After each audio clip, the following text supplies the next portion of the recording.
عمر فاروق رضی اللہ تعالیٰ ان کے دور میں بھی کس طرح کا واقعہ پیش آیا۔ ایک نوجوان تھا، حسین و جمیل تھا، اللہ نے حسن عطا کر رکھا تھا بڑا۔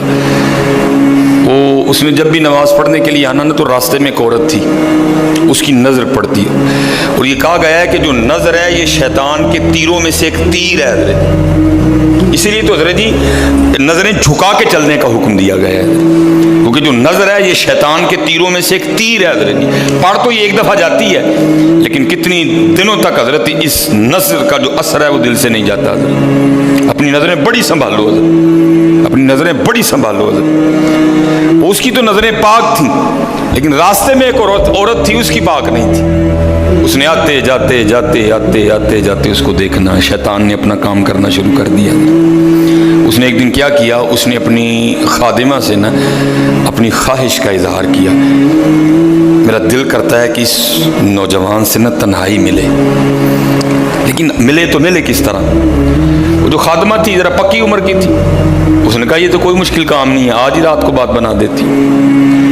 وہ جب عشاء پڑھ کے وہ نوجوان مسجد سے نکلا نا، وہ خادمہ راستے میں کھڑی ہو گئی، اس کو روک لیا، اس کو 2-3 احادیث سنائی، 2-3 آیات مبارکہ سنائی کسی کے کام آنے کے حوالے سے۔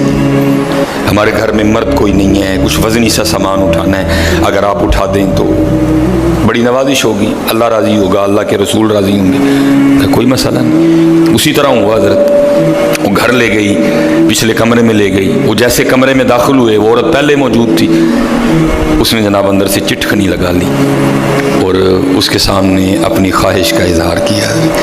جیسے میں نے کہا نا بڑا مشکل موقع ہوتا ہے، لیکن وہ نوجوان ہماری طرح کا نوجوان نہیں تھا، وہ قرآن والا نوجوان تھا، اس کا تعلق قرآن سے مضبوط تھا۔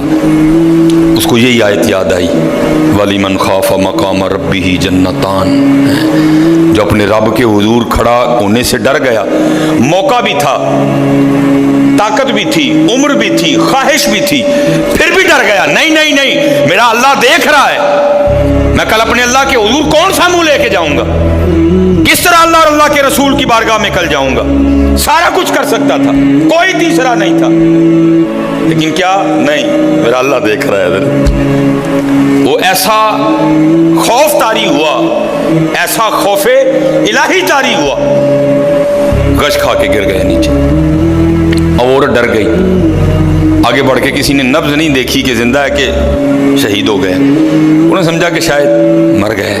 اس نے دروازہ کھٹکھٹایا، باہر سے اس نے خادمہ نے دروازہ کھولا، اس نے کہا یہ تو مر گیا۔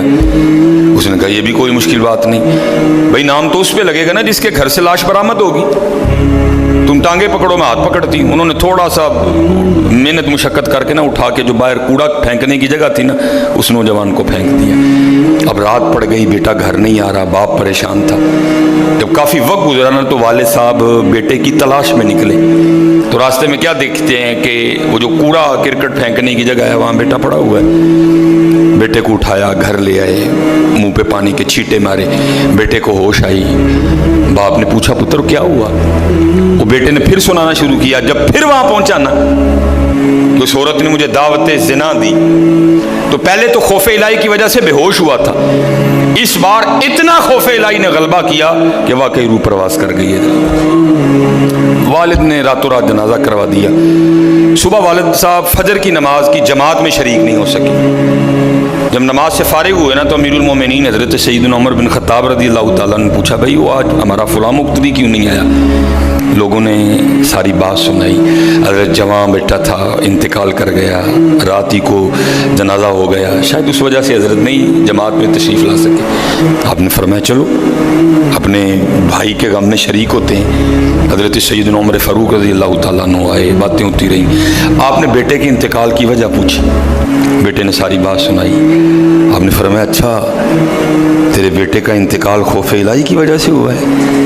تو اللہ تو فرماتے ہیں وَلِمَنْ خَافَ مَقَامَ رَبِّهِ جَنَّتَانِ، اور جو ہمارے رب حضور کھڑا ہونے سے ڈر گیا اس کے لیے 2 جنتیں ہیں۔ تو چل پھر مجھے ذرا اپنے بیٹے کی قبر پہ لے کے چل حضرت ہے۔